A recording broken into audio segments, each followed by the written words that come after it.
Good day everyone, I'm Junior Lodrin, the leader of the Group 2, and my members are Angelica Alano, Yula De La Rona, Nur Hadijan Said, Rina Pernites, and Nelly Villanueva. And we are going to discuss the classification and types of research and the ethical guidelines and considerations in research. For the learning objectives today, at the end of the discussion, the students will be able to Number 1, understand the classification and types of research, and number 2, analyze the guidelines and consideration in research.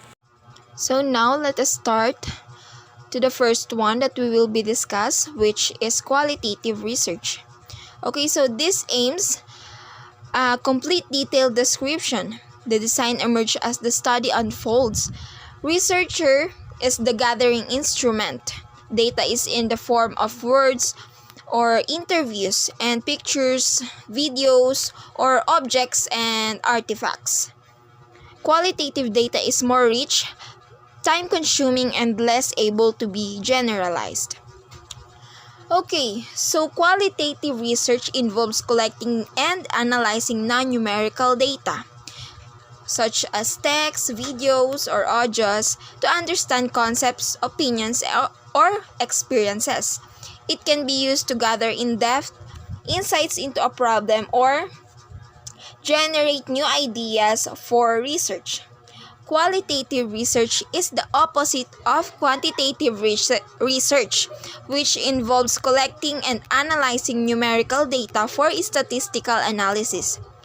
So, qualitative research is commonly used in humanities and social sciences in subjects such as anthropology, sociology, education, health sciences, history, and etc. Qualitative research is used to understand how people experience the world. While there are many approaches to qualitative research, they tend to be flexible and focus on retaining rich meaning when interpreting data. Common approaches include grounded theory, ethnography, action research, phenomenological research, and narrative research. They share some similarities but emphasize different aims and perspectives.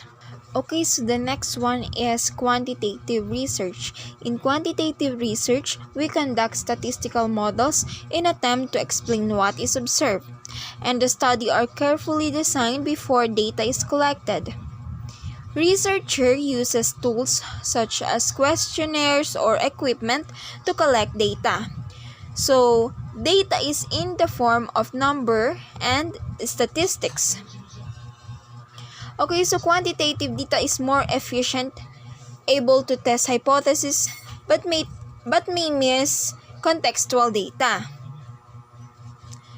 Okay, quantitative research is the process of collecting and analyzing numerical data. It can be used to find patterns and averages, make predictions, or test causal relationships, and generalize results to wider populations. Quantitative research is the opposite of qualitative research, which involves collecting and analyzing non-numerical data, for examples are text, video, or audio. Quantitative research is widely used in the natural and social sciences such as biology, chemistry, psychology, economics, sociology, marketing, and etc. So, in quantitative research, you can use quantitative research methods for descriptive, correlational, or experimental research. In descriptive research, you simply seek an overall summary of your study variables.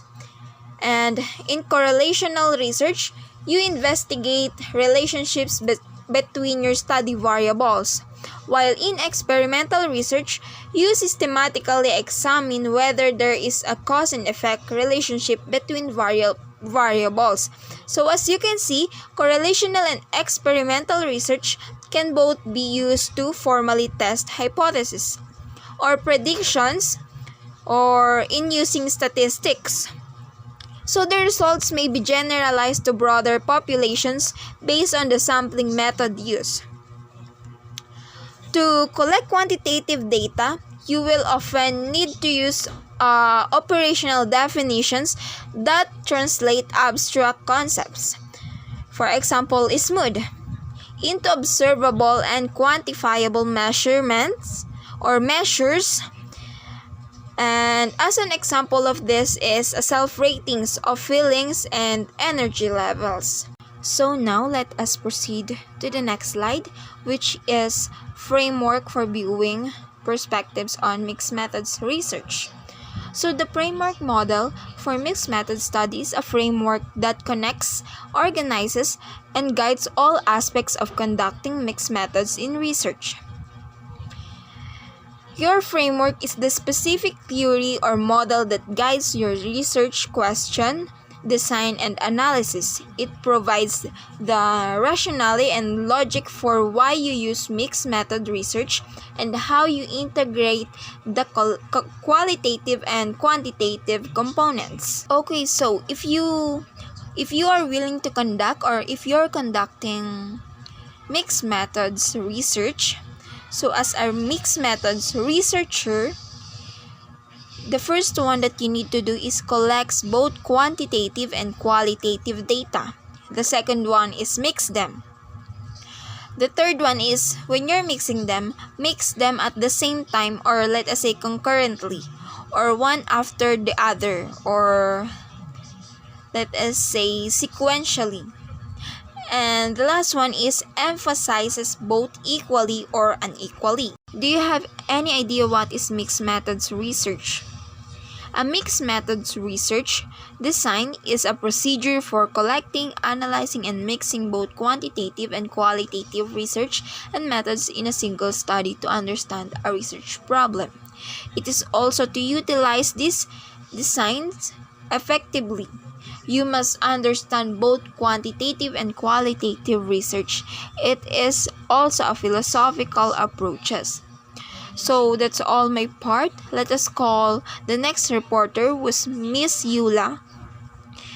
She will be discussed to you the next part of this discussion.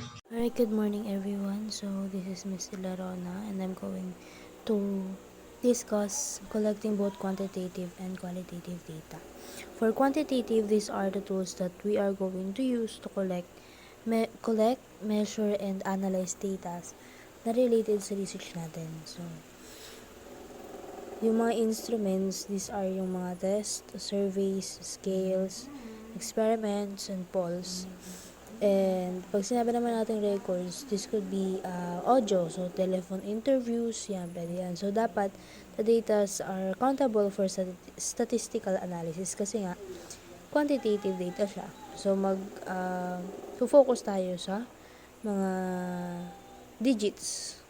So, pag qualitative naman, of course, this is not measurable. This is descriptive and conceptual ang makakalap natin sa mga sagot. And so, gagamitin natin ay mga interviews, observations, documents, and audiovisual materials. So, now, next po natin is sa analysis naman tayo. So, quantitative and qualitative data analysis. So, sa pag-analyze ng quantitative data, we are going to use statistical analysis. So, kanina nga, nasabi ko na kanina, na gagamit tayo ng mga numbers or digits. So, there are various types of statistical analysis. So, isa na dyan yung descriptive na ang gagawin mo ay isa-summarize mo ang data. And use visualizations like graphs, tables, and charts para maintindihan yung mga data. So, halimbawa, ayan, for description, for comparing groups, and for relating variables. Ano ba yung mga variables? Halimbawa, nagre-research ka nung kung ilang or gano'ng kadami yung mga batang gumagamit na ng phone sa barangay mo. O halimbawa, mga variables mo is ilang taon na ba yung bata, ilang hours nagko-consume yung bata ng phone, ano yung 3 common applications na kinukonsume ng mga bata. So, those are the variables. So, sunod naman is yung sa qualitative data analysis naman is we're going to use text and images for coding and for theme development. So, ano ba yung coding muna? Pag sinabi natin coding, these are, you're going to label and organize their data to identify your teams. And for relating teams. So, sunod naman natin is typical situations in which mixed methods used. So, dito ang part na to, very understandable naman siya. So, sabi dito, bakit daw natin ginagamit ang mixed methods sa research. So, una-una, to compare results from quantitative and qualitative research. Second is to use qualitative research to help explain quantitative findings. So, ginagamit yung qualitative research or di ba nga pag sinabi natin qualitative, more conceptual or descriptive siya. So, ginagamit yun para i-explain yung quantitative findings, yung mga statistical analysis. Third is to explore using qualitative research and then to generalize findings to a large population using quantitative research. And last is to develop an instrument because none are available or useful. Now, next. What is the reason for using mixed methods? Ano ba yung mga rason sa paggamit ng mixed methods? Unang-una, insufficient argument. Meaning, hindi kayang magawa ang research neither using qualitative or quanti. Could be walang masyadong references, inadequate research, insufficient evidences, and mga irrelatable or irrelevant points. Yun. So, sunod is multiple angles argument. For multiple angles argument, quantitative and qualitative approaches provide different pictures or angles. So, could give more specific elements within a large topic. Could strengthen the credibility of your research. Next is, the more evidence, the better argument. So, understandable naman. Combined quantitative and qualitative provides more evidence. Community of practice argument mixed method may be the preferred approach within the scholarly community. Kasi nga, it could give credibility to your research. And last is, meron pa palang eager to learn argument. It is the latest methodology. And last is its intuitive argument. So, it mirrors real life. So, now for the next part is what is e-research. So, e-research is an application of digital methods in all parts of research, from locating and accessing resources, using media platforms, discover, access, and integrate and analyze digital data, and facilitating sharing and collaboration. So, next is enhancing research practice. So, here we can see the research life cycle. So, una, literature research. So, gagawin is hahanap kayo ng written material for your research. Yung pagkukuhanan nyo ng data ay ng sources. Second is, now you're going to evaluate the literature to settle researches and your claim. Third is data discovery or data collection. Dito na yung part na mag-gather kayo ng data for your research. Una, to gather data, you have to discover your goals and objectives. Second and fourth is data collection or reuse. So, ang gagamitin nyo dito is yung pagkakalap nyo ng data. It could be from interviews or reusing other researches for your resources. So next is data preparation. So data preparation is organizing your datas to further analyzations. So sa after naman yan is data fusion. So sa data fusion, you're correlating your information from multiple resources. And next is analysis. So pag sa analysis, breaking the topic, uh, you're breaking down the topic to understand it. Kumbaga, summarize mo yung collected data mo, interpretations, and analytical and logical reasoning. So, sunod naman yan is visualizations. Visualizations are your visual representations of the informations or your data, such using charts and graphs. And 9 is next naman sa cycle is data curation. Data curation is reviewing the informations or the research data to ensure na kompleto yung data and kung kagamit-gamit ba yung mga inyong mga nakalap na data and yung fairness ng pag-collecta ng data or kung pwede ba share ay kung yung pag-share ng data. And last is publication. So dito na yung ipapublish nyo na yung inyong research for the public, like journals, professional publications, and magazines. So that's it for e-research and collecting quantitative and qualitative data and analysis and using mixed methods. Methods of research. Historical method. Purpose to reconstruct the past objectively and accurately, often in relation to the tenability of hypotheses. So method are the specific tools and procedures you use to collect and analyze data. For example, is yung experiment, survey, and statistical test. In shorter scientific papers where the aim is to report and finding of a specific study, you might simply describe what you did in a method section.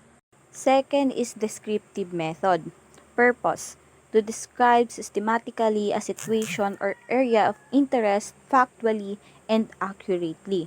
So, in descriptive research aims to accurately and systematically describe a population, situation, or phenomenon. It can answer what, where, when, and how questions, but not why question. A descriptive research design can use a wide variety of research methods to investigate one or more variables. For example, is population census studies, public opinion surveys, fact-finding surveys, status studies tasks, analysis, questionnaire, and interview studies. Third is the developmental method. Purpose to investigate patterns and sequences of growth and or change as a function of time. So, sa developmental research, primarily involves studying how a person changes as they develop over time. In addition to focusing on age-related changes, this research brand may include studying behavioral aspects in specific sociocultural contexts, like for example, a longitudinal growth study following an initial sample of 200 children for 6 months of age of adulthood. A cross-sectional growth study investigating changing patterns of intelligence by sampling groups of children at 10 different age levels. Next is case and field method. Purpose to study intensively and background current status and environmental interactions of a given socio-unit, an individual, a group, an institution, or a community.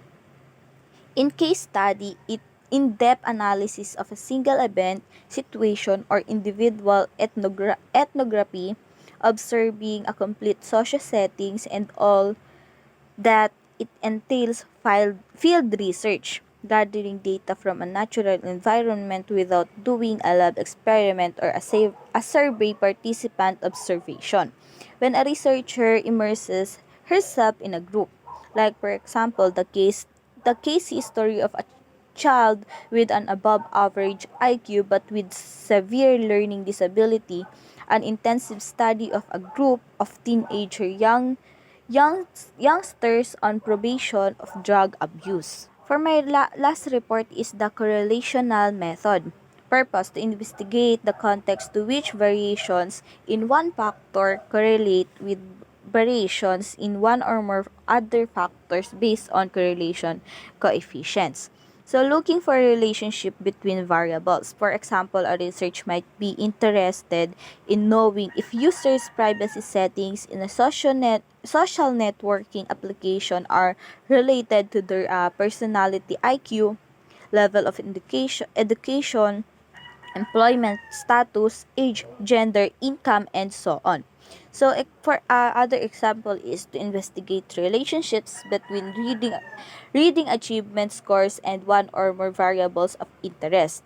A factor analytical study of several intelligent tests. So for my part, which is the continuation of the methods of research, the first one is casual comparative or ex post facto method. This method is a research approach used in social sciences to examine the relationship between variables. It involves studying pre-existing groups and comparing them based on some independent variable without any direct manipulation by the researcher. These methods allows researchers to explore cause and effect relationships by analyzing data retrospectively. The purpose of this is to investigate possible cause and effect relationships by observing some existing consequence and looking back through the data for plausible causal factors. The second one is through experimental method. This method involves conducting a study where participants are randomly assigned to different groups, allowing researchers to compare and analyze the effects of different variables. These methods helps establish a cause and effect relationship between independent and dependent variables. The purpose of this is to investigate possible cause and effect relationships by exposing one or more experimental groups to one or more treatment conditions and comparing the results to one or more control groups not receiving the treatment. Random assignment being essential. The third one is quasi-experimental method. This method is a research approach that shares similarities with the true experimental method, but lacks random assignment of participants to different groups.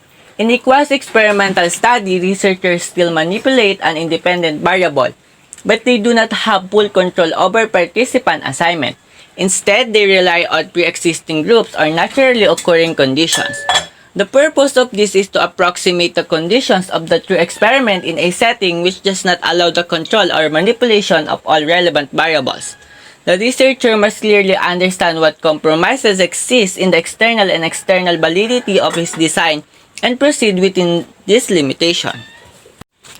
The fourth one is action research. Action research is a research approach that focuses on addressing practical problems or challenges in real-world settings.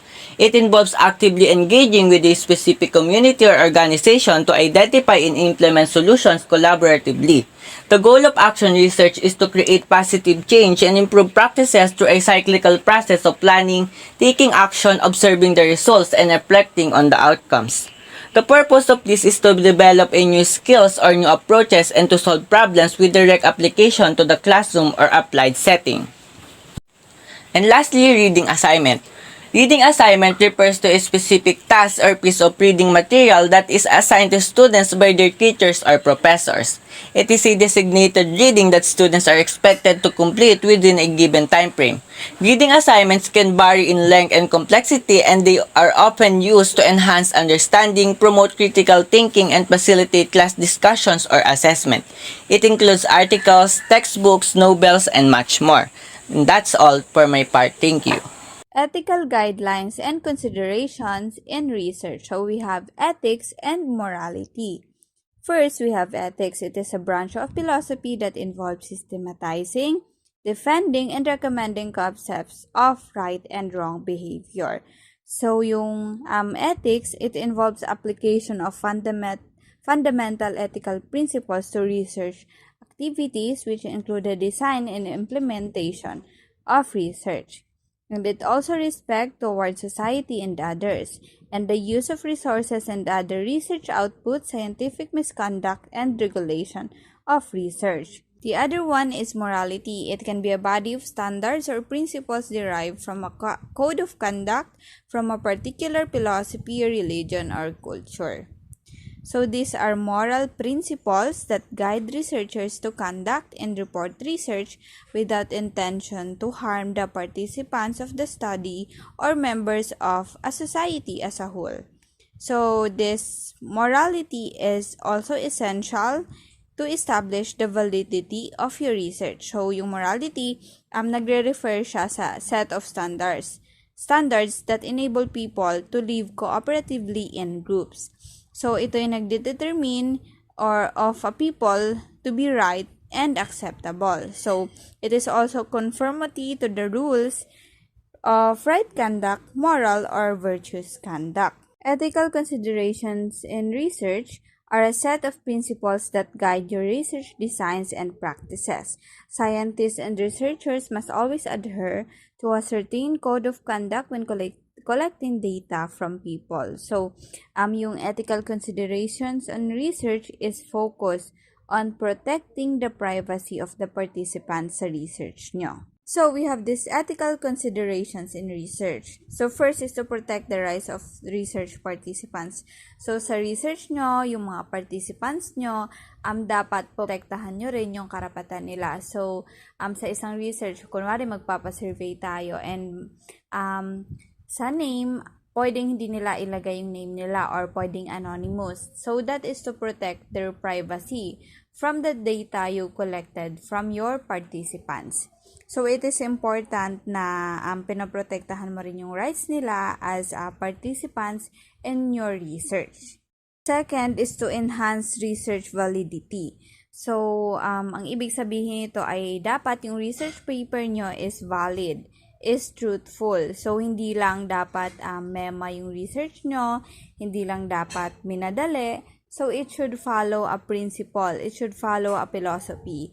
So, yung research nyo is ginawa nyo with validity and yung all informations, including yung information na you gathered from your participants should be valid and truthful. And last is to maintain scientific or academic integrity. So, ano yung academic integrity? So, it means acting in a way that is honest, fair, respectful, and responsible in your studies and academic work. So, dapat ina-apply mo tong mga values na to as a researcher in your own work.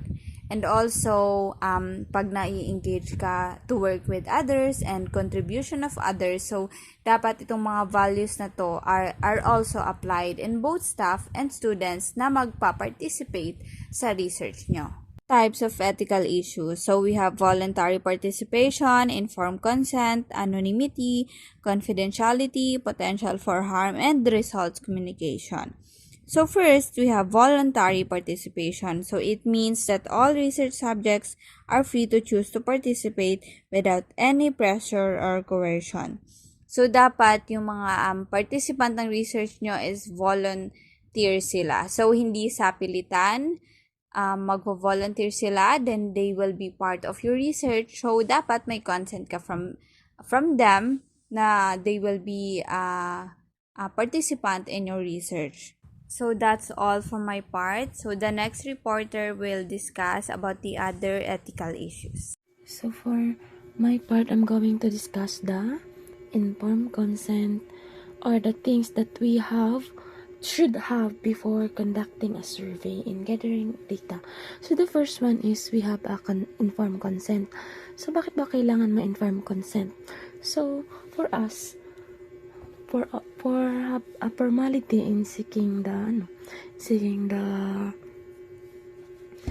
data that we have gathered. So, here, in my source, Informed consent refers to situations in which all potential participants receive and understand all the information they need to decide whether they want to participate. And this includes information about the studies, benefits, risk, funding, and institutional approval. So, informed consent, ito binibigay natin sa ating mga participants or respondents for them to inform kung anong laman ba ng magiging studies natin or ano yung ini-aim natin sa ating studies. So, informed consent nagsisilbi ng formality before we going to conduct in gathering data. So, the second one is anonymity. So, anonymity means that you don't know who participants are and you can't link any individual participant onto their data. But, you can only guarantee anonymity by not collecting any personally identifying information. For example, hindi mo alam ang kanilang names, phones number, email address, IP address, physical characteristic, photos, and videos. But they are participating or parang nakakukuha ka ng sagot sa kanila na yung mga aim na tanong mo sa yung survey question, nakakakuha ka sa kanila. But since is under siya ng anonymity, you're not parang hindi mo na-identify yung kanilang informations. So, the third one is, meron tayong confidentiality. So, pag sinabi natin confidentiality, it's confidential. So, it means that you know who the participant are. Unlike the anonymity, you don't know hindi mo alam kung sino yung participant mo. But in confidentiality, alam mo kung sino yung participant mo. But, you as a researcher, you remove all the identifying informations from your report. And all participants also have the right to privacy. So you should protect their personal data for as long as you store for use it. Even you collect the data anonymously, you should secure confidentiality whenever you can. Bakit ba natin kailangan ng confidentiality, or bakit ba natin kailangan ng informed consent, anonymity, or confidentiality? For us to be as a researchers, para ma-maintain or maiwasan natin mangyayari ang sinasabing potential harm. So, as a researcher, you have to consider all possible sources of harm to participants. Harm can come in many different forms. So, sa under ng potential for harm, meron tayong 3. So, ito na yung mga psychological harms, social harms, physical, ay 4 na potential harm. Ito na yung psychological harm, social harm, physical harm, and legal harm. So ito yung iniiwasan natin, kaya tayo ay gumagamit ng informed consent, meron anonymity, or confidentiality. So, pag sinabi natin psychological harm, ito yung tinutukoy is mga sensitive question na kinakandak natin na nai-encounter ng ating participants, na natitrigger sa kanila ng negative emotions such as shame or anxiety. So, pangalawa is social harm. So, pag sinabi natin social harms, participations can involve social risk or public embarrassment or stigma. So, pag sinabi naman natin physical harm, it's all about physical, which is involved the pain or injury can result from the study procedures. So, the last ones would be the legal harm. So, pag sinabi natin legal harm, ito yung reporting sensitive data could lead to legal risks or breach privacy. So, yun yung under ng potential harm na kailangan natin iwasan as a researcher or pagbigyan pansin or na dapat iwasan or prevent. So let's proceed to result communication. So, ano nga ba tong results of communication? So, the way we communicate to our results can sometimes involve ethical issues. Bakit? So, according to my source, good science communication is honest, reliable, and credible. So, pag sinabi natin reliable, it is reliable sources na totoo, na factual ang information na nagagawa natin or na nagiget natin sa ating mga reference or sa ating mga resources. So, it's best to make your result as transparent as possible. So, take steps to actively avoid plagiarism and research misconduct whenever possible. So, sa results communication naman, tatlo yung ating iniwasan. Ito na yung plagiarisms, self-plagiarisms, at ang research misconduct. So, punta muna tayo sa plagiarism. So, pag sinabi natin plagiarism, means submitting others' work as your own. So, parang kinukuha mo yung ibang gawa ng tao na sinasabi mo sa'yo yung gawa na yon. Yun ibig sabihin ng plagiarism. Isa sa mga results ng miscommunications. So, ang pangalawa is self-plagiarism. So, pag sinabi natin self-plagiarism naman is when you republish or resubmit parts of your own papers or report without properly citing your original work. Parang kumbaga, kunwari, may previous work ka, tapos gumagawa ka ngayon ng another research. So, you're not conducting your own, na parang kumuha ka ng idea sa previous work mo na yon, na sinasabi na current work mo na yun without citing your previous work. So, yun yung sinasabing self-plagiarism. So, let's proceed to naman sa research misconduct. So, paano ba nagkakaroon at bakit nagkakaroon ng research misconduct? So, nagkakaroon ng misconducts, ito yung sinasabi na making up or falsifying data. So, ibig sabihin, hindi mo pinag-igihan or pinag-isipan ng mabuti, may ka lang gumawa ng data. Or, hindi mo siya dinaan sa right procedures, which is na kailangan mo magawa ng informed consent, kailangan mo na mag-survey, kailangan mo ng respondent, kailangan mo ng participants, you have target participants. Ang ginagawa mo dito, you're just manipulating your data analysis. Kumbaga, gumagawa ka lang ng sarili mong data without kinakandak mo or without getting the information from your participant, but you are the one who manipulating your own data analysis. So these actions are committed intentionally. So, ginagawa mo siyang intentionally mo siyang ginagawa. Bakit? Kasi nga, siguro you are lack of your time na para gawin yun. Kasi hindi mo siya pinagbibigyan ng pansin. Kasi when you say research, it is crucial. Pag sinabi natin crucial, it is kailangan mo siya ng pag-aralan ng maigi, ng mabuti. So, it take time to do research. So, di natin dapat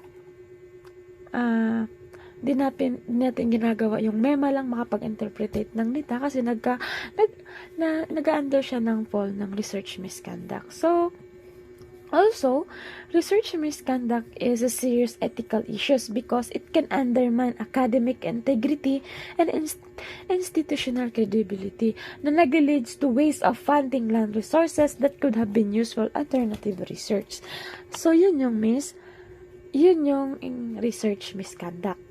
So, let's proceed to the last part of our reports, which is all about the types of informed consent.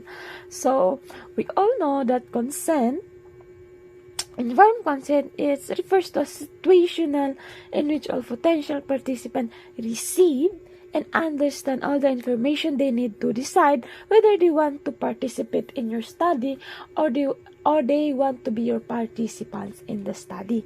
So naman, papag-usapan natin ang type of informed consent. So meron tayong 4 ng informed consent. So ang pangalawa is consent.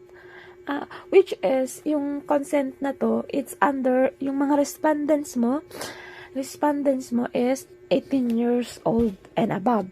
Ito yung mga respondents na under ng consent. So, dito, require yung signature, which is the research participant signature.